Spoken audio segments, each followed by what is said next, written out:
Hello, guys, and welcome back to another episode of the Disc Brothers. So today we're talking about our tournaments. We've done two in the last couple weeks, and we just wanted to share our thoughts about how we liked it, what we learned, how it went, all those cool kind of things. So Treasure Cove, we played the Jolly Roger, which is the shortest tees, and Hummel Park. We just played the normal course there. So Doug actually won, and by one, I mean tied for first place. Thank you. Getting the best score, along with someone else who also got the best score, at 11 down for the Treasure Cove course, which is a pretty hot round. It was rated 10-10. Pretty good. Pretty good. So, what was that like? What was your mental preparation? What was your physical preparation? Well, so we got there, we knew about the event like a couple weeks before. Got there 4 or 5 days before. We played each course twice. You didn't play Council Bluffs the one time, but basically we played it twice. And I think pretty early on I realized I was going to do better at the Jolly Roger, the first tournament. And didn't realize you're going to do better at the second tournament. Almost again. Yeah. So first tournament was more open, kind of just like a birdie fest. Just got score. Second tournament, I think it basically finished where the best score was half as high. It was like 6 or 7 under per round. So it was just more technical, tight, and a lot more angles. Anyway, I digress. So I really tried to peak at the Council Bluffs tournament, and I kind of, because I had it in mind, I really thought I was going to do better at that one.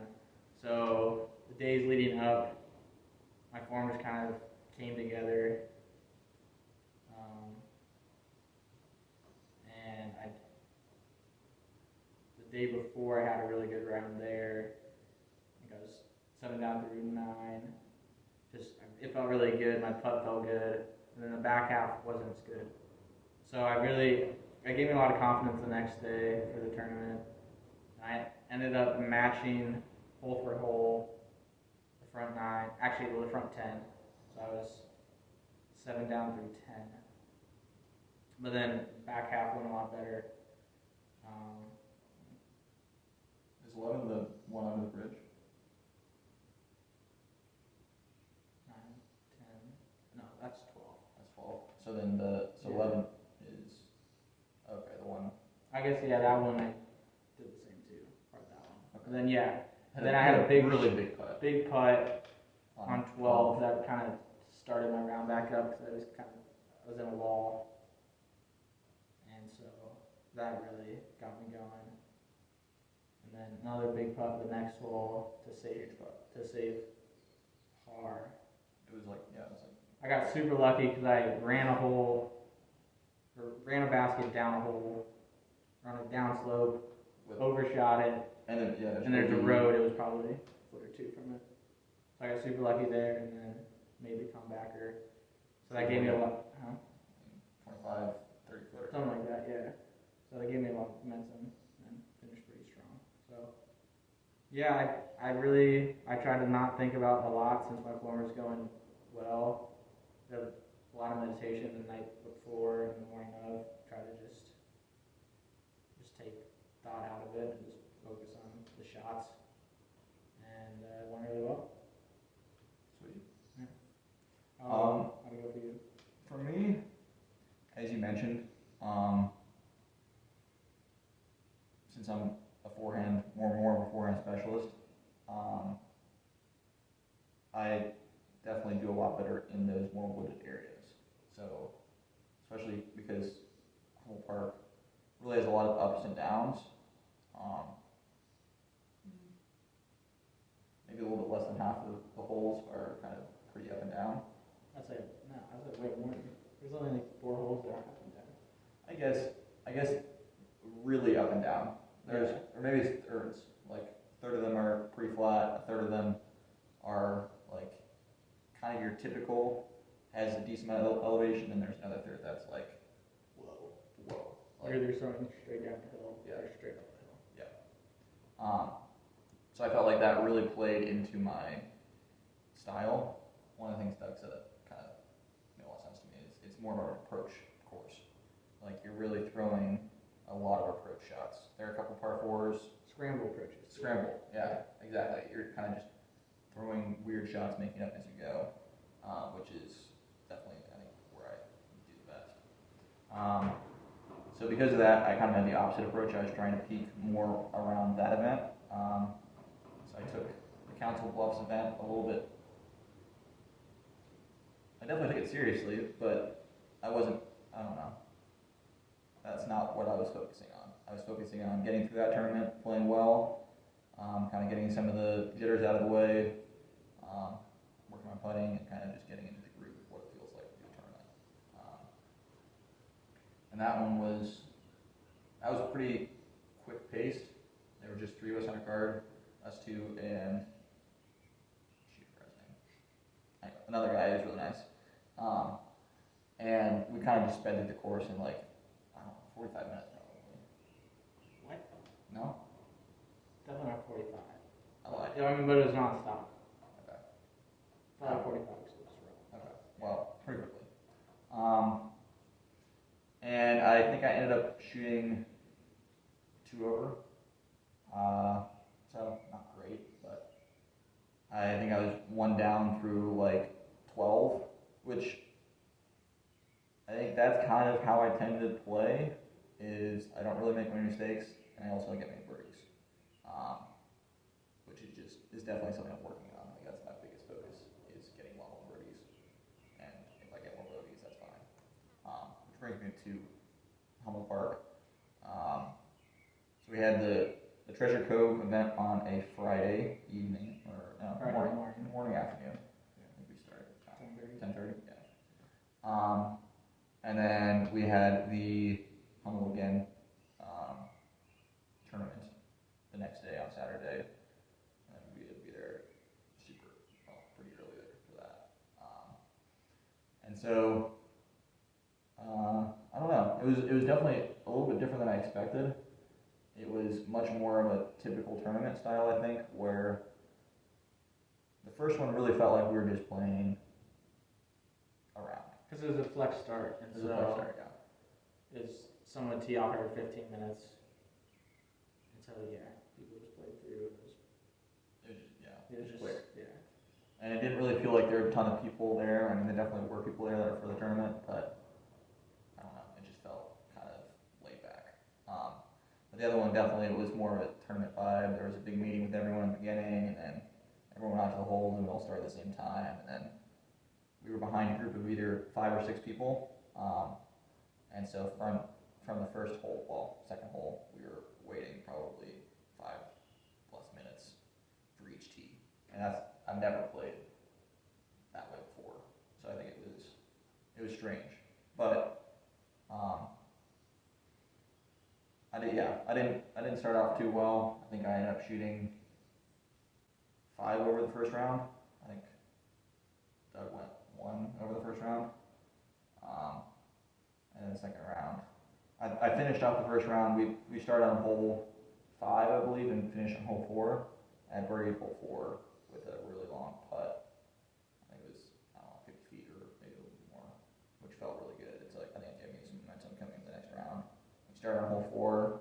I birdied hole 4, 5, and 6, which felt really good. After that, I don't know, starting out really slow, and I think I only got 2 birdies the first round. And then I triple bogeyed hole 7, I think it is. Got a 7 on hole 7, which is not ideal. And then I birdied the next 2. And so that really felt like I was actually rolling, like I was actually doing really well. Even though I had more mistakes, that's kind of what I'm trying to do. I'm trying to play a little bit more risky, play a little bit more aggressive, and make it so that I can get more birdies, and even if I get more bogeys, that's okay, because I know that I can, through time and through consistency, really get rid of a lot of those bogeys and hold on to those birdies, hopefully.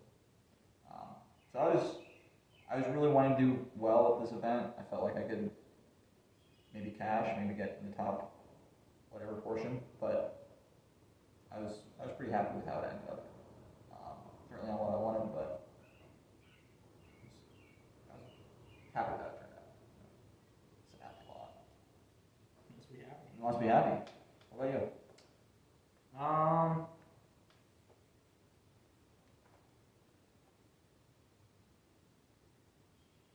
I think I felt the same way coming away from the tournament. I wasn't happy with it. I guess I didn't feel the same way. Well, no, I mean, I also Yeah. feel like I wasn't that. I don't know. I was don't okay with report. it. Yeah. I think I didn't. There were some positives, I guess. Yeah. Yeah. I think I lost a lot of focus after the first tournament because I was happy with how that went. So I don't think I didn't care as much about how the second tournament went. And then my first round was above par.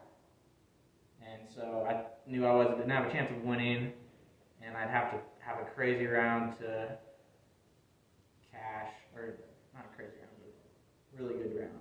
And so, yeah, I felt like I wasn't in it the whole tournament, and that really made my focus dwindle.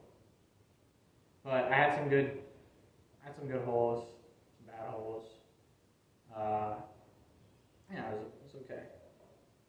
It's nice to get a real tournament with multiple rounds and playing with people around your skill level under the belt. Because the first tournament we played with someone in the recreational division, and so it wasn't any competition. And I wasn't any competition for that. So he's just out there by himself putting together a round, which definitely is hard, I think. Yeah. I mean, it's just different, but I do feel like it's harder just to keep that pressure. It's easy to relax, being like, I'm doing so well compared to other people. But. Yeah. And well, the other thing that I forgot to mention is 4 of the holes were changed. One of them was just a harder par 3, and the other 3 were changed from par 3s to par 4s. And so I think that definitely threw us both off the first round. Just because we had no idea that was going to happen. The pins, the baskets were moved, I guess the day of, maybe the day before, but certainly we didn't see that, which, I mean, that's on us for not really knowing what was going to happen, kind of just unpreparing for the event. I think we were prepared well, but we just didn't think about that fact that this might not actually be how the setup is for the tournament. Yeah.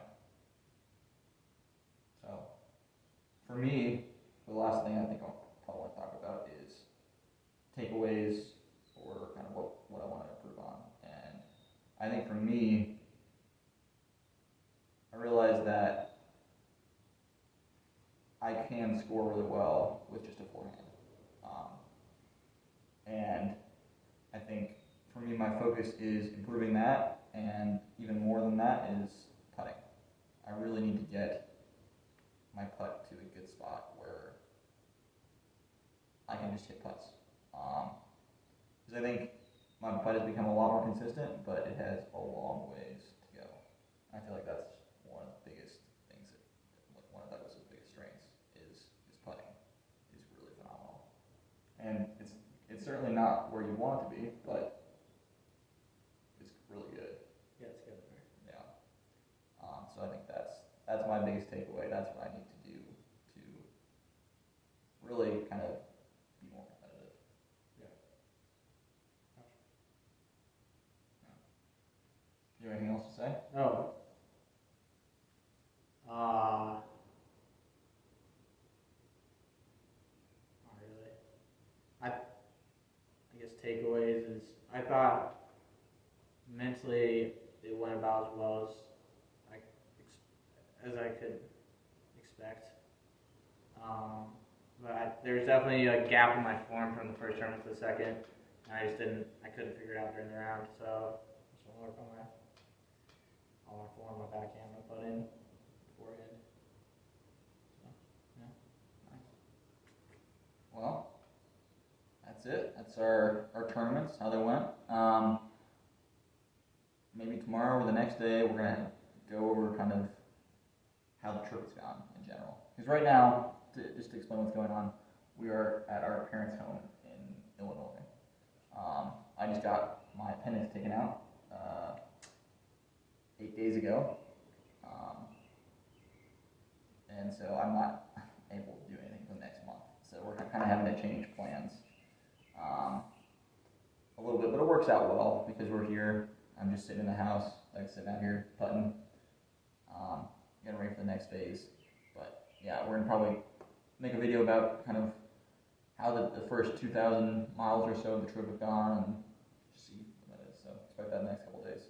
Also, shout out to Natalie because I just found this hat that she made me a while ago, which I lost, and it is so cool. I'm gonna be wearing this hat instead of the Patagonia one because the Patagonia one's fine, but it's not that good. This one's so cool. Someone say A tier, maybe even major quality. Major quality. Heard it here first. Yeah. Major quality. All right. Thanks for watching. As always, see you next time.